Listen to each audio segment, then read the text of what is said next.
I'm glad. I think I always said like cancer was a blessing in my family. Karena semua obat kimia pasti ada efek sampingnya. Okay.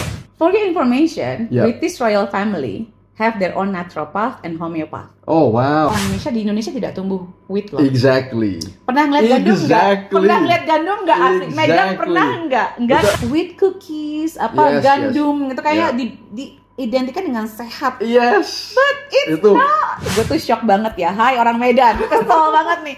Putu bambu is my favorite. Aku tuh kelemahannya adalah jajanan pasar. Right? Gue inget sih ya. Dulu gue inget sekali waktu zaman SD SMP. Gue nih biduran. Me too. Oke, halo teman-teman, welcome back. Kita kedatangan Bu Debbie. Kita bakalan bercerita sedikit, kita bakalan ngobrol dikit tentang naturopathy. Izin Bu, boleh perkenalan diri dan bisa ceritain backgroundnya Ibu gimana bisa masuk ke naturopathy? Sure, oke. Nama saya Debbie Jean-Marie. Saya seorang naturopathic practitioner. Kalau di Eropa mungkin kita kenalnya sebagai naturopath. And kenapa saya berkecimpung di naturopathy?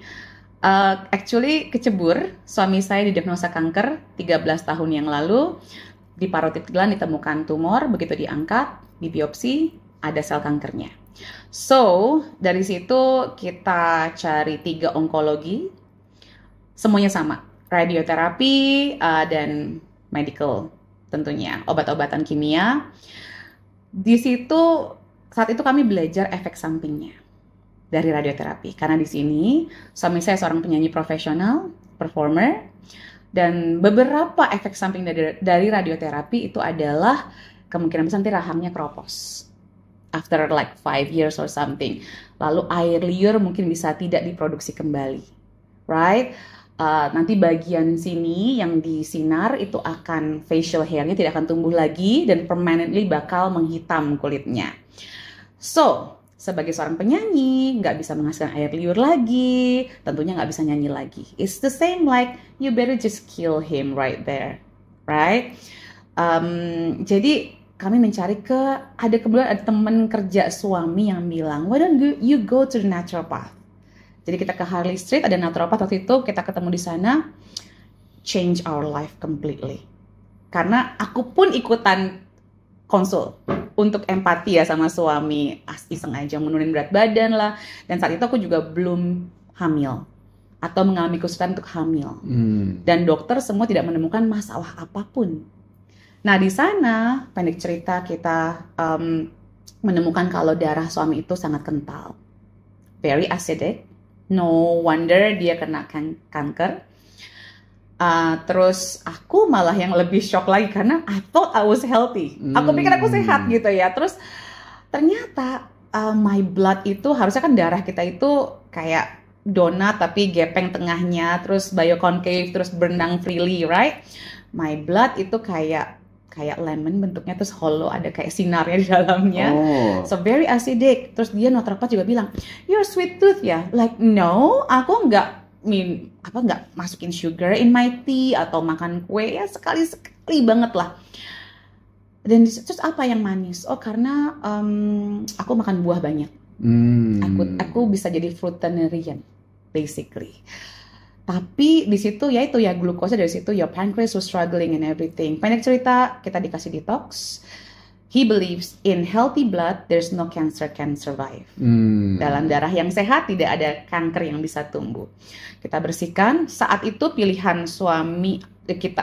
naturopath kita untuk suami adalah strict vegan diet, like whole foods, everything, no sugar, no carbs, no animal protein, no dairy, no fruits.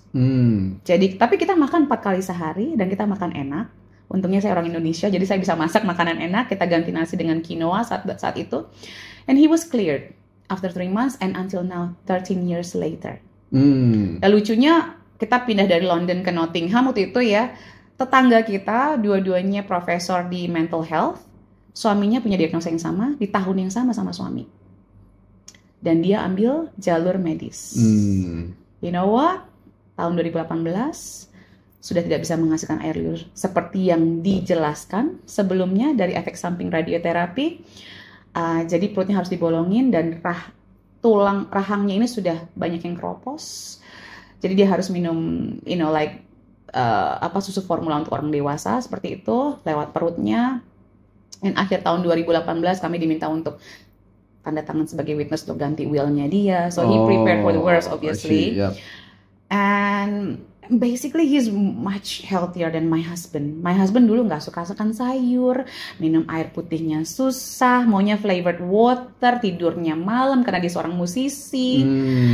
So kalau dibandingkan dia nggak pernah, dia selalu jalan kaki kemana-mana, selalu olahraga, tidur jam 10 sudah gelap rumahnya. Jadi efeknya tuh luar biasa banget. Dari situlah kami melihat kayaknya this is what it is. When I finally aku juga hamil sejak pas abis suami clear kan aku sebelum udah pernah IVF tapi gagal.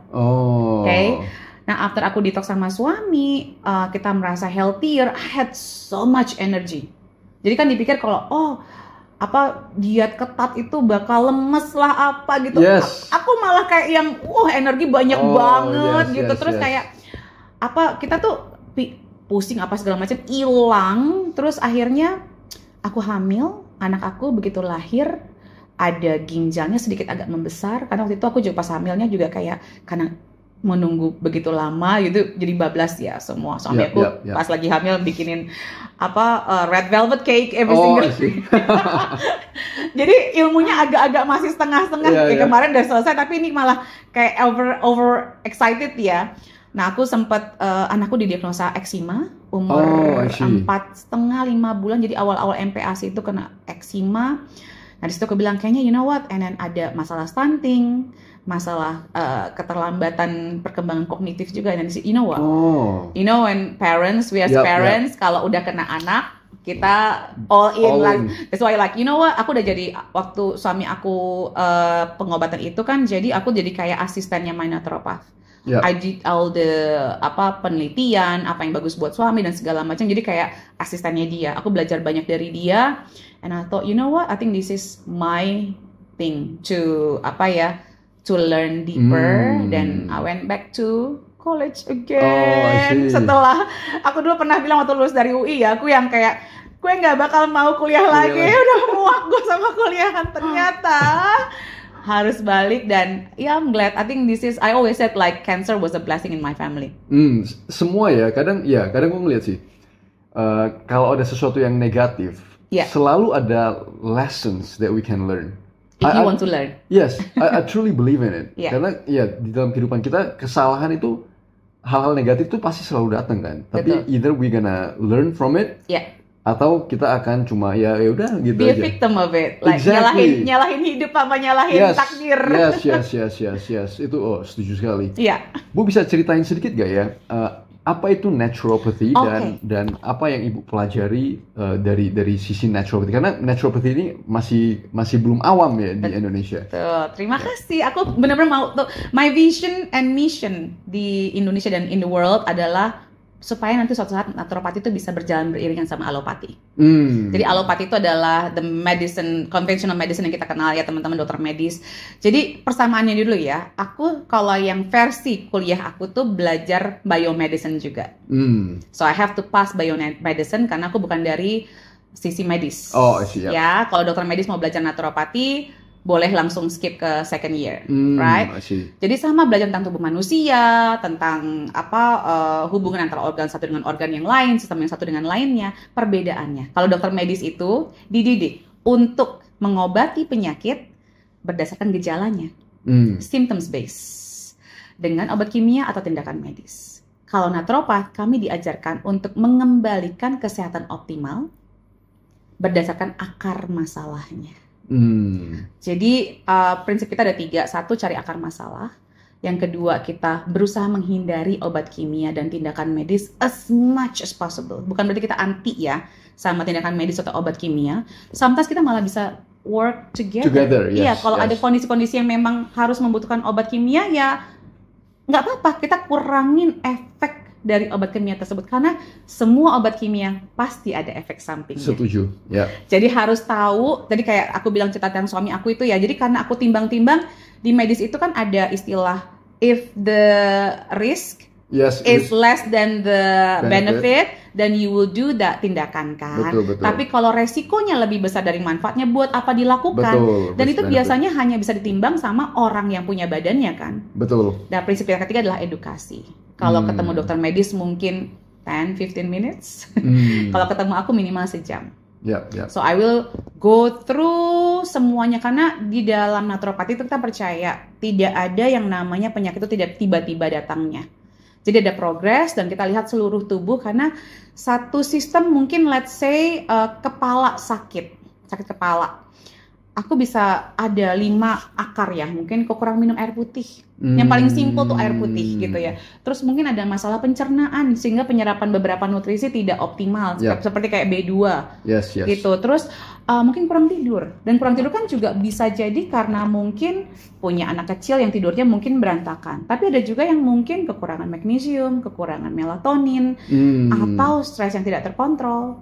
Mengelola stres juga kita, kebetulan aku juga seorang emotional freedom technique practitioner. Oh, wow. Because di UK kalau dokter ngelihat ini orang kok nggak sembuh-sembuh ya dengan obat A, B, C, D, E, kemungkinan besar akarnya adalah stres yang tidak dikelola dengan baik.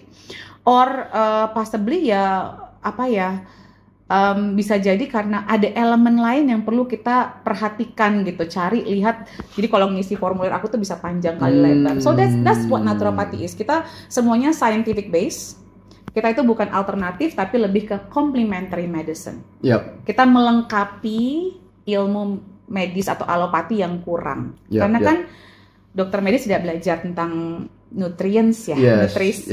Ini bisa dikonfirmasi loh ke semua dokter medis di luar sana.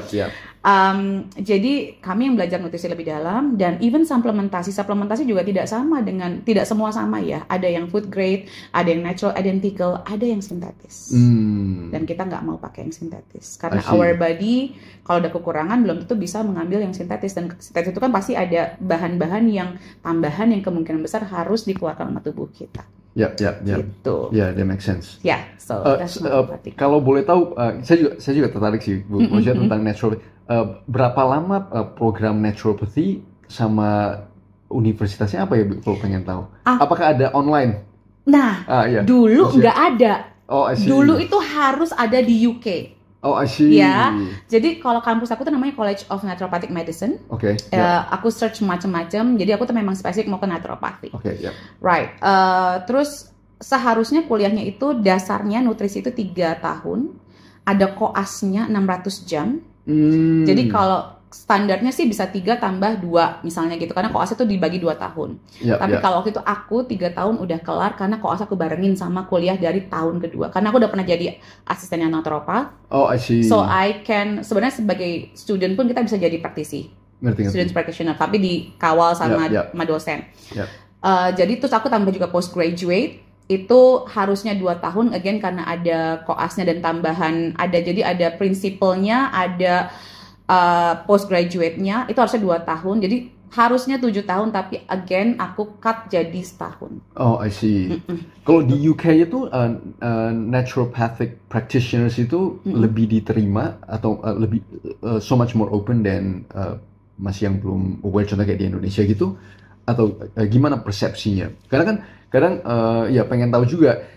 Kita kan kadang selalu berdebat kan. Kita selalu berdebat antara medical science, maksudnya conventional medical science versus people that are trying to look from different angles. Right. Jadi kan yang saya mau tahu itu gimana persepsi Europeans atau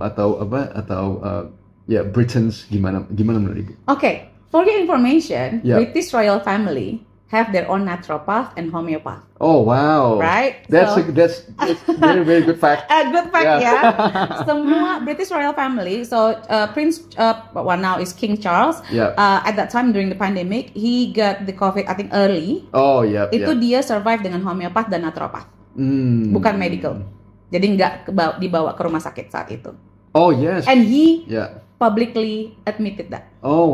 Dan aku juga tergabung dalam asosiasi naturopati di UK. Dan itu sudah ketemu sama King Charles, asosiasi kita. Jadi memang sudah di-admit ya. Tapi memang kadang kan di UK itu kesehatan tuh gratis. Ada NHS, National Health Services.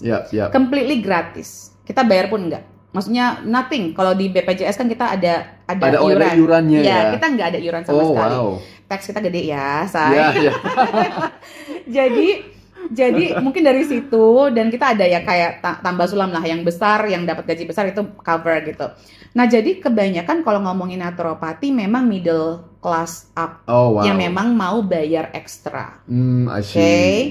Jadi kebanyakan ya kalau udah middle up itu mereka aware sama naturopati. They are open to naturopati. Atau yang ke aku sih biasa kalau udah kepentok. Oh, I see. Ya, udah nggak nemu kemana-mana, jajan-jajan semuanya, baru ke aku. Like, I had client yang udah tidur di tempat tidur selama 6 bulan. Terus dokter bingung mau kasih diagnosa apa. Finally, they gave fibromyalgia. Nah, terus jantungnya udah kayak katanya dia mau copot, mau meninggal gitu ya. Untungnya dia, sahabat dia ketemu suami aku, tuh suami bilang, bawa deh ke istri aku. Who knows, she can help. Betul, gitu. betul, yes. Ya, jadi, nah di situ baru udah mentok, tentunya dokter udah bingung mau gimana, baru mereka datang ke kita. Baru mereka melihat worth it nggak nih bayar uang segini gitu. Nah di Indonesia lebih susah lagi karena doktrinnya itu lebih kayak semua itu kalau nggak medis, kalau bukan dokter medis, nggak abal-abal lah istilahnya gitu loh.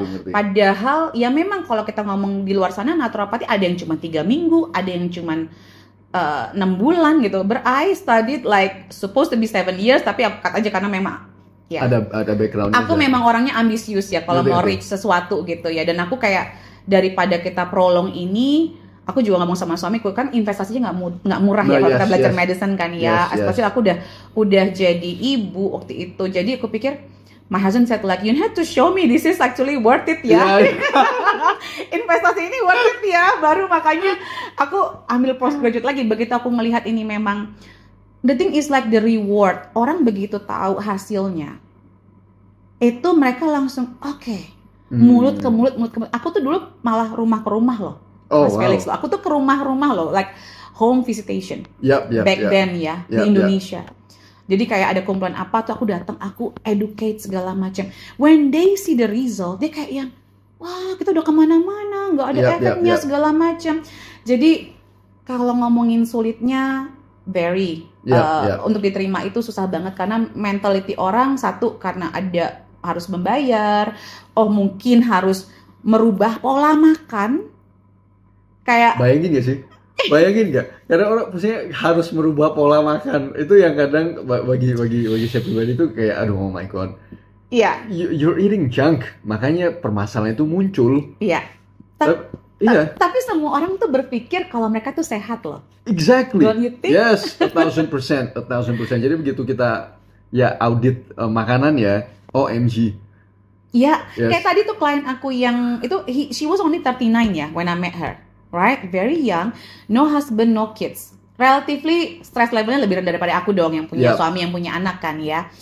Dia KPR-nya juga udah lunas, punya kerjaan bagus di Westminster, di London gitu loh, right? And then when she came to me like, Debbie, what would you do? Kayak gitu, mau kasih gue apa sih? Gue tuh sehat loh, gue tuh vegetarian loh. ini jumawanya banyak vegan and vegetarian ya. When I look at the hasil food diary-nya dia, pagi makan oat with milk. Nah, majority of people think that is healthy, right? Yes. Ya. 1000%. Terus makan siang egg sandwich dengan sedikit sprinkle of itulah sayuran dikit gitu ya, selada loh atau apa, pakai keripik, pakai teh dengan susu gitu. Malamnya healthier karena dia vegan, jadi dan dia backgroundnya Indian descent. Oh, I see. Right, British but Indian descent. Jadi dia makannya vegetable curry with chapati bread. Yes, right? yes. So ketika aku tes food sensitivity IgG-nya. Oh, yep. Ya kan kalau di medis kita hanya percaya kayak IgE saja kan. Yes. Tapi Indonesia itu IgE-nya nggak terlalu tinggi. Oh, tidak seperti kayak di dunia barat gitu. Kayak anak aku tuh punya acute allergic to peanuts. Jadi anak aku tuh punya alergi mematikan dengan kacang tanah. Yep. Hence kenapa international flight semua nggak ada kacang kan? Karena di Western societies peanut tuh salah satu yang bisa mematikan manusia. Nah, ternyata di situ dia sensitif sama wheat, gluten, dia sensitif sama telur, Yap. dia sensitif sama susu. Oh wow. Jadi 3 elemen Iya, iya, yang iya. yang dia makan hampir setiap Setiap hari, malah dia allergic itu to it. ya nggak heran dia punya autoimmune fibromyalgia. Jadi autoimmune ini tuh kalau teman-teman mungkin nggak aware ya gitu, itu autoimmune yang menyerang otot. Jadi sakit semua tubuh dan semua obat painkiller udah dia minum sampai dokter bingung mau kasih apa lagi. And Yap. biasanya tindakan medisnya adalah kemoterapi. I lost my junior from uni dari UI waktu itu ya, dia meninggal berapa tahun yang lalu ya. I think my baby was still like 2 or 3. She passed away. Oh, I see. And she's younger than me. Yap. Because of fibromyalgia. Oh ya? Maksudnya that's serious ya? That's serious. That's serious. Yeah. Dan maksudnya going back to food, balik lagi ke makanan. Kadang yang orang nggak sadar juga ya, kenapa sekarang this is just my take, ini hipotesis yang sudah dibangun sih, tapi dari sisi apa scientific evidence udah getting there, tapi it's still hypothesis yang harus ditest. Kenapa dulu kita itu nggak wheat sensitivity, gluten sensitivity itu nggak separah sekarang? Right. Cuma permasalahannya sekarang adalah mungkin banyak yang nggak sadar bahwa praktek agriculture wheat itu udah berbeda. Mereka menggunakan glyphosate. Dan yang kemarin gue share sih. Sebelum wheat itu dipanen, mereka itu harus disemprot glyphosate supaya untuk keringin. Bayangin nggak, itu herbisida yang lu semprot ke makanan sebelum lu panen. Itu kenapa harus disemprot? Karena supaya wheat itu kering, jadi bisa disimpan lebih lama, dia nggak jamuran. Jadi it's a pertama satu, mungkin wheatnya juga udah bukan wheat yang dulu, maksudnya a different type of wheat kan. Terus yang kedua, belum lagi ditambah agricultural practice yang nyemprot herbisida sebelum panen. Of course, maksudnya it doesn't take genius, right? Exactly, it's a no-brainer bahwa permasalahan ini ada dan orang nggak sadar bahwa wheat itu adalah tepung terigu loh. Kalau lu makan apapun yang bertemu itu tepung terigu semua, so for me it makes logical sense bahwa kenapa wheat and gluten sensitivity itu naik padahal dulu nggak ada. Iya kan? Betul. Itu sih dari betul, dan ini debat ini sangat kayak jadi debat kusir yang muter-muter ya. Karena kayak lo terlalu overthinking lah, lo terlalu ini, nggak ada yang namanya. Jadi ada yang non celiac gluten sensitivity, ada jadi ada tingkatnya juga berbeda-beda. Tapi kalau tadi kan Pak Felix jelasin soal glyphosate and everything, right? Nah, aku tuh juga sering banget tuh ya kayak sering travel. I travel a lot. And salah satu yang gue suka kalau traveling itu adalah go to the real place untuk belajar. Kayak orang lokal tuh kalau masak tuh gimana sih gitu. Karena gue penasaran banget kok bisa ya. Since orang Indonesia yang udah tinggal di UK cukup lama gitu, ada perbedaan shifting ini. Jadi kayak misalnya, kenapa sih wheat orang Indonesia nggak bisa? Pertama, orang Indonesia di Indonesia tidak tumbuh wheat loh. Exactly. Pernah ngeliat gandum nggak? Pernah ngeliat gandum nggak asli? Medan pernah nggak? Nggak kan? Yes, gandum itu tumbuh di subtropis ya, bukan di tropis. Nah, kalau kita lihat ke negara-negara yang memang penghasil gandum, oke, beberapa negara kayak China di Asia masih ada, right? Terus di Middle East banyak. Nah, itu gue pernah ke Mesir. Di Mesir itu dibawa ke restoran tradisional, di mana satu ibu ini masih ngegiling pakai yang batu gede gitu, tengah-tengahnya dimasukin ke dalam gitu, right? Terus dia bikin sendiri pakai tangannya dia, ada enzim dari tangannya, terus dilempar ke panggangan yang ada arengnya. That was the best bread, right? Tapi nggak kayak itu Japanese cheesecake yang soft, yang whatever itu, yang kayak kapas kan. Terus kalau kita ke Jerman, yang memang pemakan wheat, right? Itu kalau di Jerman, roti nggak dimakan sehari, besok bisa dinumpuk anjing sakit. Exactly, yes. Kan betul. keras, Roti asli juga. Betul. Roti asli itu sebenarnya kalau kita biarin sehari dia udah stale. Harusnya udah stale, which is a natural process. Bahwa lu hilang airnya. Tapi kenapa di sini kita nggak usah sebut brand ya. Jadi gue ke minimarket, gue ngetes ini. Gue beli yang dalam bungkusan itu roti. Sampai sekarang masih ada, saya masih ada slipnya. Gue masih ada slipnya. Itu sudah, 6 months ago. 6 months ago. You can imagine in your gut, it stays like that. Dan people are still, maksudnya, maksudnya we are both being, mungkin kita pernah dapat criticism ini, Iya. kita berdua, bahwa kita mungkin kita itu overreacting, overthinking, but for me no sih. Kenapa gue bilang pemikiran yang kita harus eliminate junk itu tidak overreacting, tidak overthinking. Karena penyakit-penyakit yang seperti kronis yang kita itu nggak pernah dengar sekarang ini meledak. Iya. It's exploding. Iya. Dan itu kebanyakan berhubungan dengan gut. Coba kita ngeliat permasalahan, pasti kalau teman-teman di sekitaran teman-teman lah, saudara, teman, relatif, GERD, Iya. gastritis, inflammatory bowel disease, pencernaan kurang bagus, dan itu kayak seakan-akan sesuatu yang umum. Dan biasa sekarang. Dan maksudnya kalau bukan karena makanan yang jadi sistem pencernaan buat apa? Kalau bukan untuk proses makanan. Betul. Dan itu bermasalah. Jadi Betul. apa yang lu makan, for me it's a logical step yang bisa kita conclude kan. Betul. Dan kalau kita mikir, ini masih di gluten aja ya. Kita ngomongin kalau aku tuh ngajarin semua klien dan follower aku ya, aku bilang setiap sesuatu yang masuk dalam mulut kita, idealnya itu adalah anti-inflammatory atau nurunin radang. Yes. Yang ada nutrisinya. Karena sel kita ini jutaan, butuh nutrisi. Exactly. Kalau kita masukin sesuatu yang istilahnya sudah mati, nutrisinya sudah tidak ada, kita ngomongin with itu, kenapa bisa jadi lama disimpannya? Tadi kan udah ada glyphosate-nya, right? Yes. Dikeluarin with germ-nya. Yes. Disosoh. Udah nggak ada nutrisinya, udah kayak yang ya udah lo cuman makan karbohidrat aja. Exactly. Gitu loh. Maksudnya like there's so many other carbohydrates di Indonesia. Yang much better. Iya, dan sekarang justru malah kalau kita ngeliat panduan MPASI dari Stanford University Children's Hospital, mereka masukin arrowroot cookies. Oh. Kue pati Garut.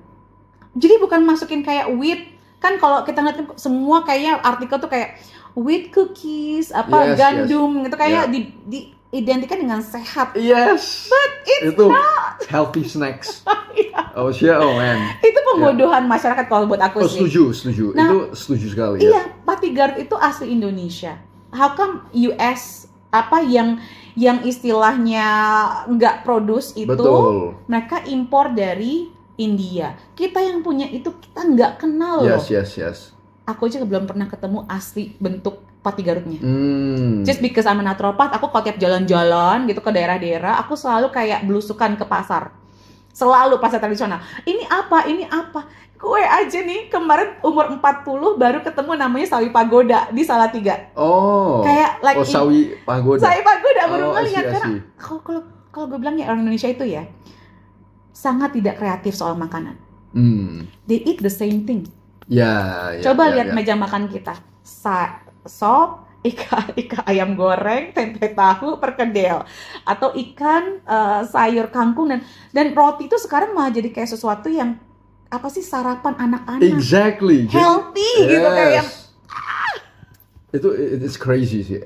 Roti dengan selai, dengan margarin yang ditaruh coklat butiran dan it's crazy. Itu kalau bagi teman-teman yang kasih sarapan itu, dalam waktu 1 jam, mood anak itu bakalan hancur. Dia bakal kelaparan setengah mati. Dia bakalan nyari, dia bakalan throwing tantrums. Maksudnya itu semua berhubungan sekali dengan behavior ya. Iya. People don't realize bahwa what you eat itu really influences your behavior. Terutama anak-anak. Iya.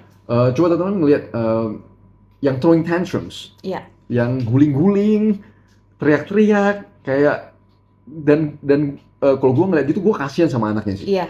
Karena because it's not their fault. No. Dan badan mereka itu lagi struggling untuk hilangin racun-racun yang dimasuk ke dalam otak kan. Betul. You're giving them sugar high, you're giving them emulsifiers, pewarna, pengawet dan segala macam. Jadi otaknya dan semua sistem mereka itu lagi coba keluarin untuk ngebuang sampah itu. Dan they're feeling super hungry. Mereka lapar karena the sugar rush and segala macam. Yang wajar dia throwing tantrums. For me, kasihan sekali sama anak itu. Betul bang. Itu kayak a bit like child abuse ya, in one way. Exactly. Kalau dari sisi naturopati dan aku selalu bilang gini, kenapa sih masyarakat tuh kayak keburu-buru banget ngasih anak-anak gula yang berlebihan? Yes. karbohidrat sederhana yang berlebihan. Yap. Gue selalu nanya ya, emang rencananya anaknya mau didoain sampai umur berapa? Yes. Kalau let's say like kita rencana anak kita sampai 80 sampai 90 tahun ya. There's masih banyak loh waktu buat dia makan sendiri. Nanti kalau udah masuk sekolah juga pasti akan terpapar kok. Exactly. So why do we introduce kayak anak-anak? Oh kan nggak apa-apa kalau anak-anak kan makan gula, makan ini, makan gula ya, itu ngeri. Iya, maksudnya breakfast like ada boba lah, apalah minuman manis like. Dan itu terlalu sampai nih di Medan ya 4 tahun lalu gue tuh shock banget ya. Hai orang Medan, kesel banget nih.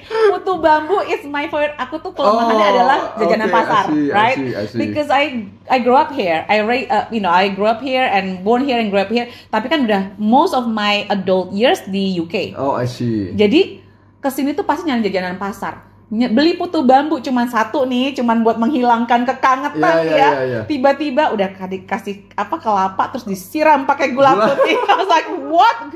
Gua tuh horror habis gitu like, what are you doing? Lah Bu, orang Medan kalau nggak ditambahin gula nggak mau beli. Aku apa yang gila ya? That's crazy. Udah ada gula di dalamnya. Sejak kapan putu bambu dikasih gula?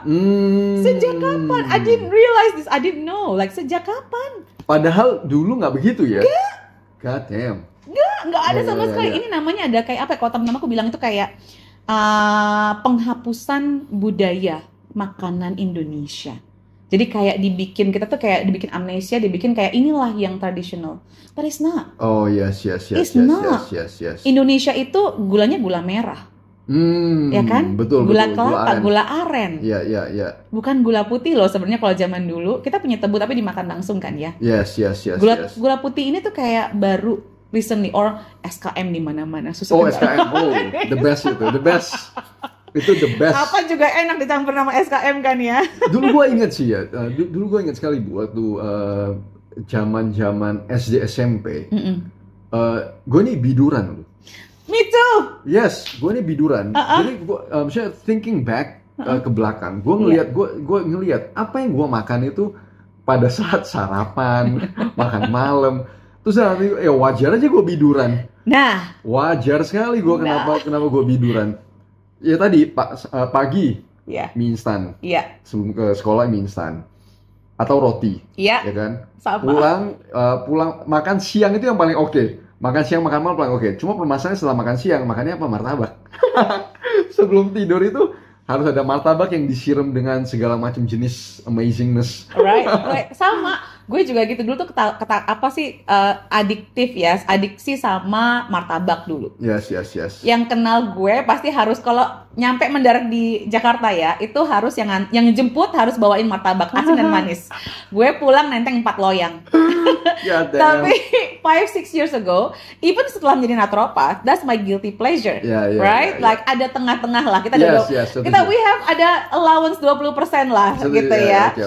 So, I still like, tapi 5-6 tahun yang lalu, gue udah bisa bilang enggak. Jadi temen bawain ke apartemen, terus enggak gue sentuh sama sekali.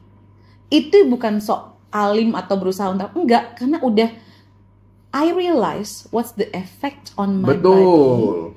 Bikin IBS kambuh, perut kembung gak nyaman, buat apa? Gue juga dulu SMP, teman-teman SMP gue kalau yang nonton ini ya, tahu kan hampir loh. Jadi bibir gue ini tiap kena angin, bisa gede kayak bebek. I have naturally thick lips. Itu jadi aku harus pakai masker zaman dulu tuh pakai selampe gede. Biduran sering banget, mabok sering banget, mabok kayak kalau dikit-dikit naik kendaraan tuh pasti muntah. Alergi kayak justru malah dulu pernah papa bilang waktu itu pernah mau diamputasi tanganku. Karena ada bisul yang gede banget. Jadi kan mama. Dan ini masih berjalan loh, orang tua masih banyak bilang, kalau anaknya alergi, dikasih aja makanannya, nanti juga sembuh sendiri. Guys, nanti tuh peradangan dalam. Yes. Jadi, ketika anak-anak itu hypersensitif imun sistemnya, dibuat hypersensitif dengan tujuan agar kita sebagai orang tua melihat itu, supaya benerin fondasinya yang baik, agar imun sistemnya nggak di-challenge terus-terusan. Make sense. I mean, you have to challenge the immune system, but nggak yang tiap hari, gitu. Nah, waktu itu aku sampai bisul gede banget, sampai bengkak ini tangan. Dokter bilang nih kayak takutnya nanti ke jantung, nanti bisa bisa meninggal ya, gitu ya. Terus papa bilang, sembuhkanlah anak saya, nggak bisa anak saya dipotong tangannya. Kalau harus ngerampok bank pun gue cari nih uangnya buat nyelamatin anak perempuan gue, karena baru satu kan anak pertama, jadi laki yang pertama, perempuan nomor 2, dan aku masih ada ininya. Akhirnya dokternya mencoba untuk saya sedot dulu ya, saya sedot dulu. Kalau misalnya bereaksi baik ya udah kita nggak apa-apa. Jadi masih ada tandanya sampai sekarang. Jadi itu segitu. Jadi kalau dibilang berarti memang bener banget makanan kita makan itulah mungkin bukan alergi ya. Indonesia tuh belum tinggi, tapi aku udah menemukan di klinik aku sendiri ya, ada anak di Jember yang sesak nafas gara-gara makan peanut. And guys, teman-teman ya di sini tuh. Padahal di Indonesia ya kan? Bahaya banget loh Indonesia kalau kita sampai. Jadi gini, kalau di UK itu, jadi kalau kita nelpon, kita sebut anafilaksis. Peraturannya adalah dalam waktu 2 menit, ambulans harus nyampe depan rumah kita. Dan kalau itu pintu rumah nggak dibuka, polisi bisa dobrak. Itu peraturannya, polisi bisa dobrak. Dan waktu itu kita jaga ya, peanut nggak ada di rumah kita. Cuman waktu itu aku pernah masak lentil, I love lentil soup. Aku mau nidurin anak, aku cobain dulu dong, pas matiin kompor, cicipin udah pas. Tidur, bacain buku buat anak, terus I kiss him good night, tiba-tiba bangun mama, lidahku kok gatel. Oke, aku langsung kita center, memang lidahnya udah glossy dan agak membengkak, memerah. Panik dong, telepon 111, bukan yang 999, 111. Aku jelasin anakku memang ada ini, tapi aku masak lentils, and then they ask like, can you bisa suntikin EpiPen-nya? Jadi gue harus bawa EpiPen kemana-mana. Jadi buat teman-teman yang punya, ini ya kenapa gue edukasi naturopati itu gencar banget, karena gue tahu Indonesia belum siap. Nggak tahu 50 tahun ke depan juga belum tentu bisa dalam posisi infrastrukturnya begitu. 2 menit ambulans harus sampai depan rumah. Dimanapun tuh kayaknya bahkan even sultan pun nggak akan bisa gitu pakai helikopter juga nggak bisa. So dia bilang ya, kamu bisa nggak nyuntikin EpiPen-nya? Gue bilang kalau anak orang gue suntik biasa. Tapi kalau anak sendiri kok tangan gue gemeteran ya? Gue bilang itu literally open the door now, the paramedic is in front of your house. Jadi paramedic di depan rumah. God damn, cepet bener. So I haven't even put the phone down. Jadi masih sambil nelfon. Jadi Indonesia belum sampai tahap itu. Kenapa? Makanya gue banget mau ngajarin naturopati. Because you know what, you are the first doctor. Bukan mau jadi sok-sokan kayak dokter ya. You don't have, bukan menjadi sok-sokan jadi dokter, tetapi kalau kita bisa memahami tubuh kita dan kita bisa tahu akar masalah dari kesehatan kita, nggak dikit-dikit denial, gitu ya, kita juga bisa berkomunikasi dengan dokter lebih baik. That's so true. Ini betul sekali sih. Jadi mindset di mana kita sendiri harus cari tahu supaya kita ngerti badan kita. Jadi waktu kita komunikasikan ke medical professionals, kita lebih bisa mengkomunikasikan itu. Itu itu mindset yang penting sekali sih. Betul. Dan jangan Google ya, jangan ke Wikipedia. Obviously Wikipedia itu salah, guys. Jadi kalau nyari naturopati di Wikipedia, it's completely wrong. Suami gue tahun lahirnya salah di Wikipedia ya. Dan kita udah submit akte kelahiran suami asli, they refuse to change it. Jadi jangan percaya sama Wikipedia. Kalau mau cari tahu tentang naturopati ada di webmd.com. Dan please kalau mau cari tahu tentang kesehatan, datanglah, kita punya komunitas namanya Root of Life ya, di mana kita bisa belajar tentang naturopati, dan gue tuh kasih konten banyak banget. Jadi please do kalaupun mau baca sesuatu, cari background orangnya itu, pendidikannya apa. Jadi jangan main asal, nanti takutnya di overthinking ya. Banyak banget sekarang orang-orang yang overthinking about health and everything. So we gotta strike a balance. Kita harus balance antara kita understand badan kita gimana, overthinking, jangan overthinking, sama finding the right medical professional solutions. Jadi semua itu harus ada balance sih. Semua itu harus balance, karena kan gue selalu berpikir juga dari sisi medical professionals. Temen gue banyak, semua teman-teman dokter-dokter spesialis yang kita kerja sama riset dan segala macam. Dokter itu manusia. Betul. We have different level of approaches. Betul. Sama kayak kalau kita mau bangun rumah, kita milih yang mana kontraktor yang oke, yang mana kontraktor yang enggak.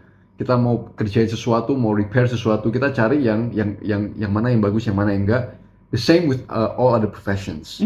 And medical professionals itu bukan sesuatu yang dikecualikan. Betul. Jadi kita sebagai, mungkin mudah-mudahan kita jangan jadi calon pasien, jangan jadi calon pasien. Cuma kalau my perspective is that kita kalau jadi pasien, kita sendiri harus mengerti badannya kita supaya kita bisa mengkomunikasikan itu lebih tepat.